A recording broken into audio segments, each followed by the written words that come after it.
Website create பண்ணி இவ்வளோ நாள் ஆகுது, ஆனால் நிறைய பேர் வந்து பார்க்கவே இல்லையே அப்படின்னு ரொம்ப கவலையாக இருப்பீங்க. அதுக்கு வந்து பல விஷயங்கள் வந்து காரணமாக இருக்குது. இந்த எஸ்இஓ சைடு, அதாவது இப்போ எல்லாருமே வந்து மக்கள் எல்லாமே உங்கள் வெப்சைட்டை வந்து எது மூலமாக பார்க்க வராங்க அப்படின்னா கூகுள் மூலமாக இல்லையா, கூகுள் சர்ச் இன்ஜின் மூலமாக. இப்படி கூகுள் மூலமாக வராங்கன்னும் போது கூகுள் வந்து சில கைட்லைன்ஸ் வந்து வச்சுருக்காங்க. இந்த மாதிரி தான் வந்து இருக்கணும் ஒரு வெப்சைட் அப்படின்னு சொல்லிட்டு இந்த கைட்லைன்ஸை வந்து ஃபாலோ பண்ணுறவங்க மட்டும்தான் வந்து அவங்களுடைய சர்ச் இன்ஜினில், அதாவது கூகுளில் வந்து ரேங்கிங் கொடுப்பாங்க, அதாவது முன்னாடி வர்றது.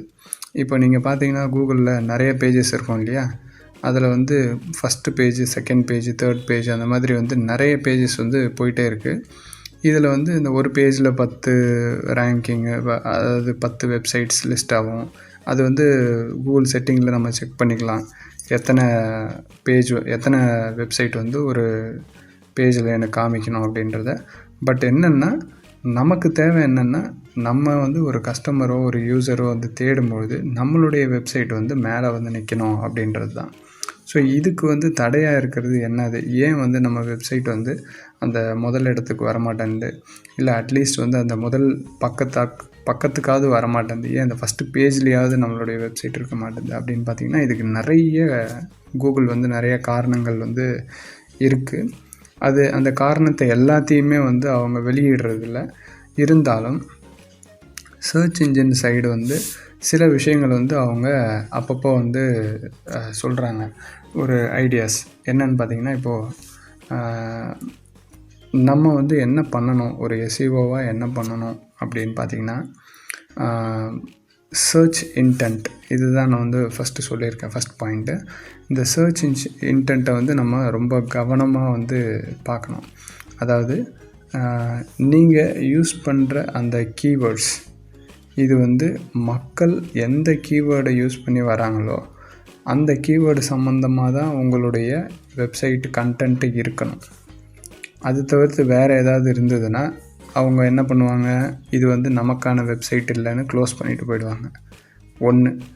இன்னொன்று, சப்போஸ் அவங்க தேடி வரும்பொழுது உங்களுடைய வெப்சைட் அங்கே இருக்குது, ஆனால் வந்து அதில் இருக்கிற டைட்டில், அதில் இருக்கிற டெஸ்கிரிப்ஷன் எதுவுமே வந்து அவங்க பார்த்த உடனே வந்து அவங்களுக்கு சம்மந்தம் இல்லாததாக இருக்குதுன்னு தெரிய வந்ததுன்னா அவங்க அந்த வெப்சைட்டை கிளிக் பண்ண போகிறது கிடையாது. ஸோ அதில் இருக்கிற டிஸ்கிரிப்ஷனுக்கும் அவங்க போட்ட கீவேர்டுக்கும் ஒரு சம்மந்தம் இல்லைன்னா அவங்க ஏன் கிளிக் பண்ண போகிறாங்க? அவங்களுக்கு தேவையானது அங்கே இருக்குன்றதுனால தானே வராங்க.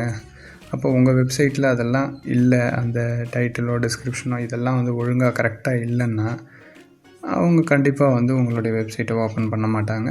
அது வந்து ஃபஸ்ட்டு பேஜில் வந்திருந்தாலும் கூட சரி. அடுத்தது வந்து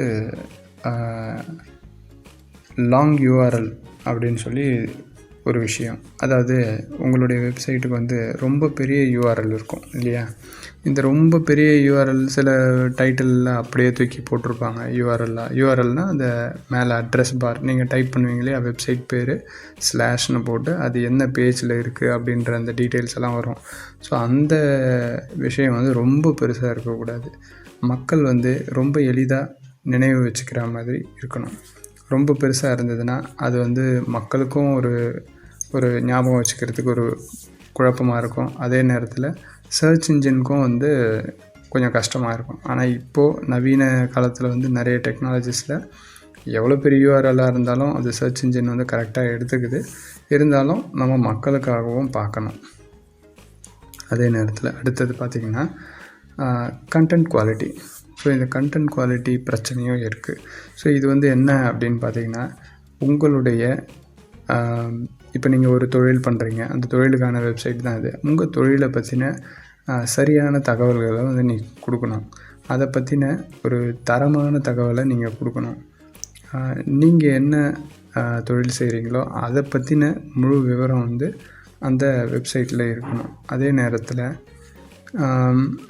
நீங்கள் வந்து இமேஜஸ், அந்த ஃபோட்டோ எல்லாம் உபயோகப்படுத்துவீங்க இல்லையா, அதெல்லாம் வந்து தரமானதாக இருக்கணும்.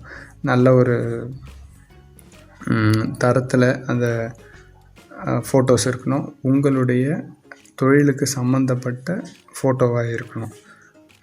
அதே நேரத்தில் வந்து அந்த எழுத்துக்கள் இப்போ ஆங்கிலமாக இருந்ததுன்னா அந்த கிராமர்லாம் வந்து கொஞ்சம் கரெக்டாக பார்த்துக்கணும். ஸோ அவங்க வந்து ஏன்னா வேர்ல்டு லெவலில் இன்டர்நேஷ்னல் லெவலில் வந்து ஆங்கிலம் தான் உபயோகப்படுத்துகிறாங்க. ஸோ அதனால் வந்து ஆங்கிலம் நம்ம வந்து உபயோகப்படுத்துகிறதா இருந்தால் அந்த வெப்சைட்டை வந்து ரொம்ப கேர்ஃபுல்லாக நம்ம வந்து கண்டென்ட் எல்லாம் பார்த்துக்கணும். அதை எழுதுகிற இதெல்லாம் பார்த்துக்கணும். ஸோ வீடியோ கண்டென்ட்டை யூஸ் பண்ணலாம். கண்டென்ட்டுன்னு நான் சொல்கிறது வந்து வீடியோ கண்டென்ட்டாக இருக்கலாம், இல்லைனா ஒரு டெக்ஸ்ட்டு டைப் பண்ணுற அந்த கண்டென்ட்டாக இருக்கலாம், அப்படி இல்லைன்னா ஒரு இமேஜ் கண்டென்ட்டாக இருக்கலாம், ஒரு ஃபோட்டோ அந்த கண்டென்ட்டாக இருக்கலாம். ஸோ இதெல்லாம் வந்து ரொம்ப கேர்ஃபுல்லாக வந்து பார்த்துக்கணும். அது சம்மந்தப்பட்ட விஷயங்கள்லாம் நிறைய இருக்குது. இப்போ ஒரு இமேஜ் நம்ம பண்ணுறோன்னா அதுக்கு வந்து ஆல்ட் டெக்ஸ்ட்டுன்னு சொல்லி ஒரு விஷயம் இருக்குது, அதை செய்யணும். இந்த மாதிரி நிறைய விஷயங்கள் இருக்குது. சரி, இப்போ இது வந்து ஒரு பக்கம் இருக்கட்டும். அடுத்தது வந்து பார்த்திங்கன்னா ஏஐ.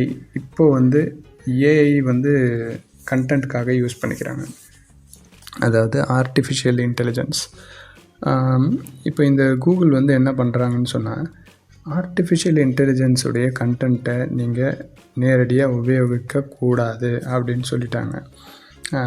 என்னென்னா, ஆர்டிஃபிஷியல் இன்டெலிஜென்ஸோட கண்டென்ட்டை நீங்கள் உபயோகப்படுத்துகிறதா இருந்தால் இது உங்களுடைய கண்டென்ட்டாக இருக்காது. அப்போது உங்களுடைய சொந்த கண்டென்ட்டாக இருக்காது.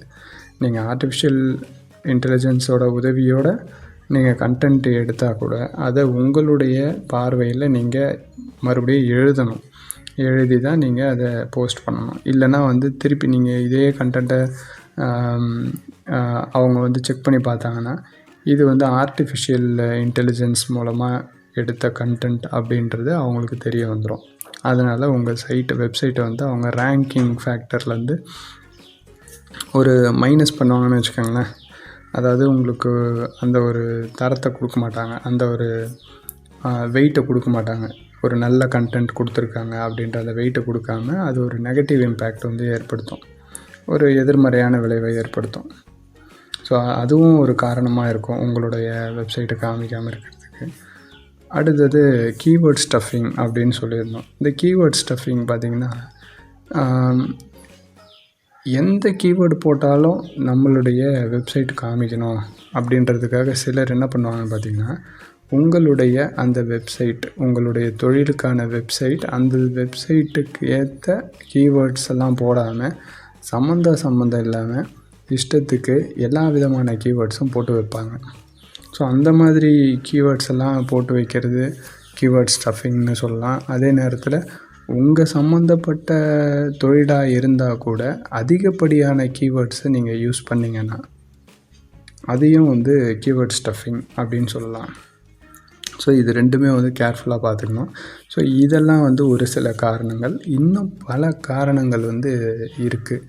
இன்னும் அந்த பல காரணங்கள் என்னென்னு தெரிஞ்சுக்கிறதுக்கு இனிமே வரப்போகிற வீடியோக்களில் நம்ம பார்ப்போம்.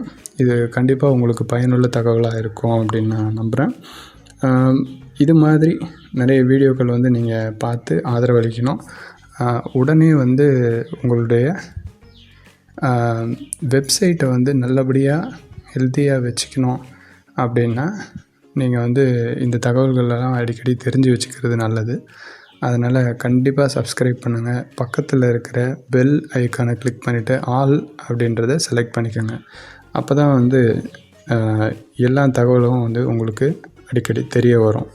நீங்கள் உங்கள் வெப்சைட்டை வந்து கேர்ஃபுல்லாக பார்த்துக்கிறதுக்கு இது ரொம்ப அவசியமாகுது. அதனால் சப்ஸ்கிரைப் பண்ணிக்கோங்க. நன்றி.